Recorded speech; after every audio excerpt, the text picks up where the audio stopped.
wait, because that was a BBC drama trail. All right, you'll find that the BBC Extras trail would be under comedy. So we'll slag that off at a later date, as I'm sure the press will.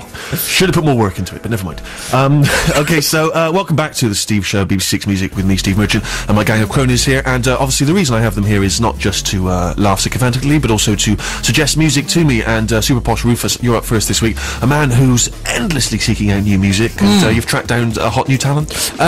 Steve, I'm going to take the other end of the new music stick, which is the one that says it's new to me. And actually, I think you introduced Warren Zevon to me. Not really, not him in the flesh. He's dead now, sadly. But this Cancer, is Big C.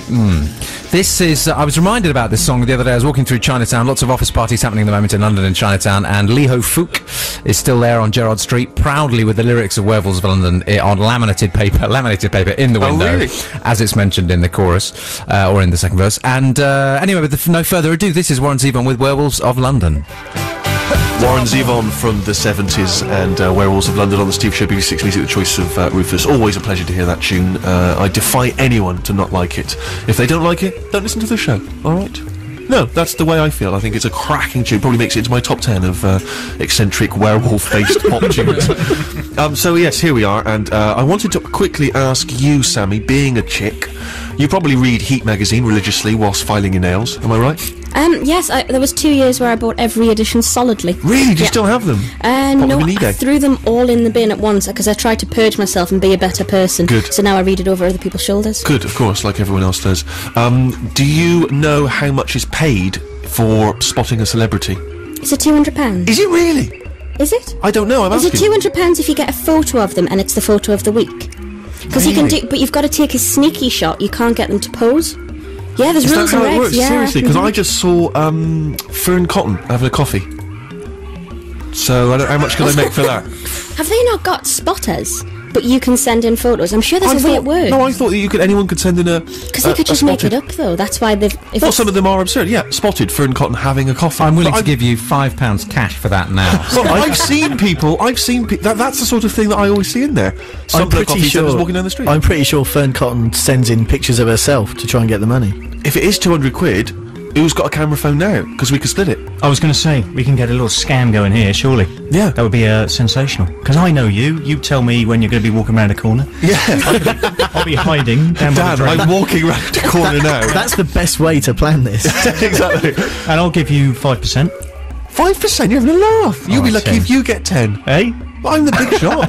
Yeah, but I send it in, so they send me the money. Listen, you come round to mine with a little invoice. I'll send the money to you, internet transfer. If I had not clung onto the coattails of a more talented man, we would not even be able to do this scam. Yeah, me right. too. But surely that's what Dan's doing now. Yes. Let the man have some peace. Of course. No, he doesn't hang on to my coattails. I pop him in my pocket when I bring him to the studio. Yeah. But no, because I'm interested, because Ricky was used to make the point that he saw one in Heat magazine once, which was Johnny Depp spotted on the set of his new film. I mean, that's only a step away from Johnny Depp seen at home in his house having a cup of tea. I mean, it's absurd. But yeah, so I don't know if anyone knows it's worth it Christmas, isn't it? It's always pricey time. Yep. So email in. You can always get in touch with us. 64046 is the text. Stephen.sixmusic@bbc.co.uk. Here's a tune I've been wanting to play for some time. I don't know why I've never got round to it before. It was a 7-inch that was released in 1999, and it's called Steely Dan, but it's by Jeff Farina. I think that's a beautiful tune. Jeff Farina is the artist, and confusingly the track is called Steely Dan. And as I say, it was available as a 7-inch in 1999. I think you can still find it online if you want to send off maybe a postal order, and they will send you the 7-inch if you still have a record player, if you are cool and trendy enough. It's a Steve Show with Six Music. Sammy and I have just been discussing quite a little money-making plan. I'm thinking of posting up my schedule online, and then you wander around the streets and you'll know where I'm going to be, as long as you promise to split the proceeds 50-50. By all means, take a camera shot of me. But certainly don't just publish a schedule. People should need to subscribe to you. Good. So they get access to the schedule. Yeah. You generate more money. But that money, of course, Dan, will be going to charity. Yes. But you don't want to flood the market, Steve. This is a problem. You could end up like that Sarah Harding out of Girls Aloud. There'll just be pictures of you everywhere. People will lose interest. Do you know what? I don't think this plan is going to work. I don't. No. I don't think it's actually. I don't think I'm going to set up the website. Once a week, you can have, like, every Wednesday, you'll have the nipple slip. picture. Yeah. The Why not? upskirt. Stevie Upskirt. Yeah. Stevie Upskirt, yeah. I tell you, the occasions I've run into the paparazzi, I mean, I don't want to, but some of them are absolute scum. It's an absolute disgrace, and I do not know how they get away with it. Now it is just any old idiot with a camera can go out there in the middle of the night, and you come out of these events on the occasions I've been to them, and they are lying in the gutter, pretty much. They are the gutter press, trying to take photos up people's skirts. I don't know what the rules are. I don't understand how that's allowed in common society. If you didn't have a camera, or if you didn't pretend to be paparazzi, you wouldn't be allowed to do that, sure. No, but this is it. If you were in a tree, right, with a long lens camera, trying to take photos of someone topless on a beach, you'd be a pervert. If you sent it to the paper, just doing your job. If I put a camera on my shoe and try and get, I'm going up the escalators on the tube. Excellent idea. Yeah, I could get into big trouble for that. No, you could. And I remember reading a story years ago about a Japanese guy who got caught doing that. Yeah. And we were speculating as to how he got caught. Maybe a flash went off on the tip of his shoe. But yeah, I mean, I just find it absolutely depraved. And there's me hating worth on the paparazzi. Coming next, immigration. Anyway, we'll be back after the news with tunes from the Pigeonhole plus some other whatnot.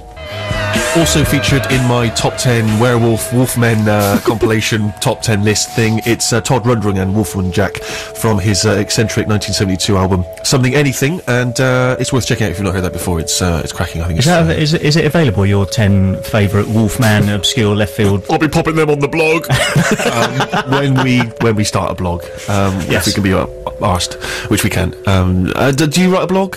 Anyone Me? here? No. You've got there's a Rufus.com, isn't there? No, there's various websites dedicated to various facets of my personality. Right. Set up by you or just members of the family? Some of them have been. No, I don't record my daily activities on any sort of web-based blog. Pardon me 1 second. You just talk amongst yourselves. I got a sneeze coming. It's terrible, isn't it? When you know it's coming. This is on-air radio gold. Yeah. I tell you, I don't know what's wrong with me. I mean, I know I've talked about it before, but I am a sickly child. I mean, I've got like another... No, shut up, Hart. Right, you've known me a long time. Was I this way when I was a child? Yeah. No, I wasn't. Was I like this? You were endlessly moaning. Well, endlessly moaning, sure, but did I always have a sniffle? Yeah. Is that something you remember of me? Yeah, because it would always come to Friday night and everyone would be excited because it's Friday night and you go down the pub even though, you may not have been legally old enough to go to the pub, and everyone would be really excited and, it'd phone you up and you go, I don't know if I'm going to make it. What's the matter, Steve?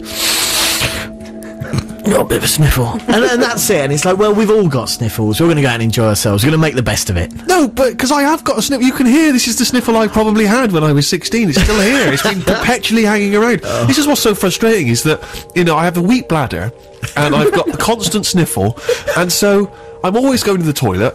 I'm always coming out sniffing. I've got the life of a cocaine addict without any of the hijinks and fun of the evil drugs. Those guys have such a good time. They certainly do. It's so frustrating. Anyway, welcome back to the Steve Show after the news and whatnot, and Todd Rundgren. And anyway, each week we like to delve into the Pigeonhole and dig out some forthcoming new releases. Here's a bunch of tunes which I think will be available in the new year. First up, 28th of January is the date for this forthcoming single from Hot Chip. Now, we here on the show fully enjoyed and loved Shake a Fist, which was their sort of limited edition 12-inch, and so this is a single forthcoming from the album, and it's called Ready for the Floor.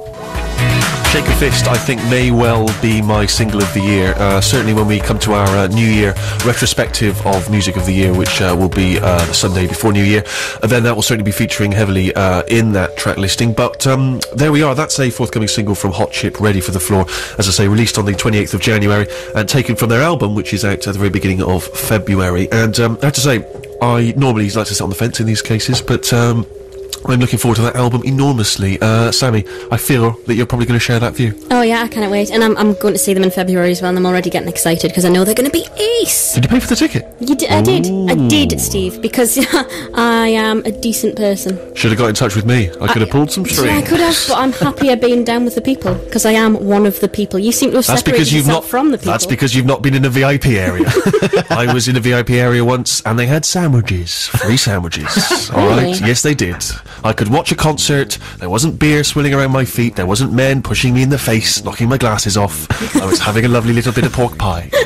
So, Sorry, we've gone from sandwich to pork pie. What else did I'm I not have? saying they had all sorts there. They had sausages on sticks. Maybe I should work that bit harder. Well, that's what I'm saying. All I'm saying is stick with me, kid. Okay. All right? I might take it all back. You're in a You'll see me one rarefied day world in a now. VIP area screaming at me. Yeah.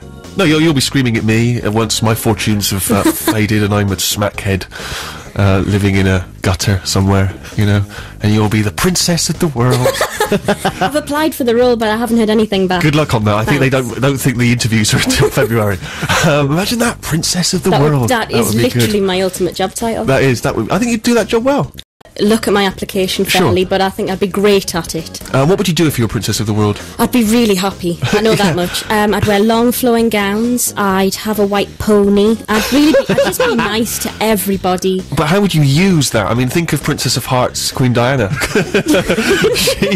she didn't just sit around wearing I'd just try and make ponies and people dresses. happy. She was out there talking to people with AIDS. She was worrying about landmines. I think I'd be less of a people's princess and more of just a really happy person. Right. Yeah, Living in just an ivory tower, you see, Pretty once much. again. But, well, no, I'd invite people to the tower for jelly and trampolining.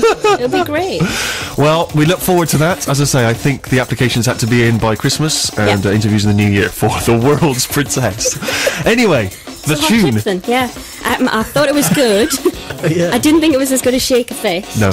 But that is going to take some beating. But I think it'll be a good album track, and it was worth dancing to. So yeah, it was canny. Canny is the word that sums that song up. Rufus, you have come in today dressed in the usual Cambridge 1936 outfit that you like to sport, and it's the perfect look, I imagine, for dancing to that trendy I'm wearing a tune. pair of Oxford bags, Steve. Oxford bags, that's Yeah. right. Nothing wrong with that. No, nothing wrong with that at all. And I'm going to slam that. What do you hot chip think of track. this Hitler fellow? I'm going to slam the hot chip track. Are you? Because I love Shake a Fist, but that Toby, my friend Toby, used to have an Atari, very early version of Donkey Kong, and when the monkey changed direction, it played Help Me Rhonda, but it had to start the tune every time the monkey changed direction. It would go, and that's what that tune sounded like to me. Really? Didn't have the bravery and excitement of Shake a Fist. It got on my nerves.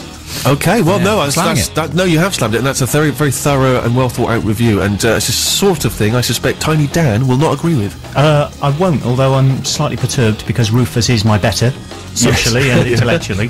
So I don't want to go against him, but I loved it. I think electronic music's better than that stuff with guitars. And that was Really? proof. Yes. Blimey. Well, that's why you once again have proven why you're one of the least popular members of this particular posse. Indeed, I have. And Harry, I thought it was alright. It was pleasingly boingy. About every 45 seconds, it reminded me of Fade to Grey by Visage. And at about 30 seconds afterwards, I go, what was I thinking? It's nothing like it. And then 15 seconds later, the little riff would be back again. I go, oh, it's Fade to Grey. good. All right. Well, thanks for that. Another perceptive review from Harry. 14th of June is when you can get your hands on an official single release of Jigsaw Falling Into Place from Radiohead.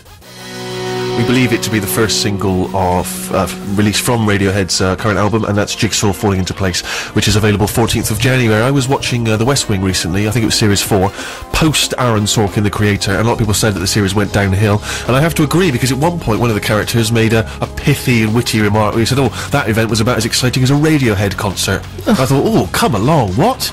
And you can really tell when a show has lost its touch and its finger's no longer on the pulse when it's making cracks like that, wise-ass remarks like that, and I think we all adore Radiohead. I suspect there's very little to say about this. Sammy, I'm assuming you love it. I do. Radiohead are probably the only band alive that can make me feel cold and uneasy when listening to a song, but I want to listen to it again and again. Yeah.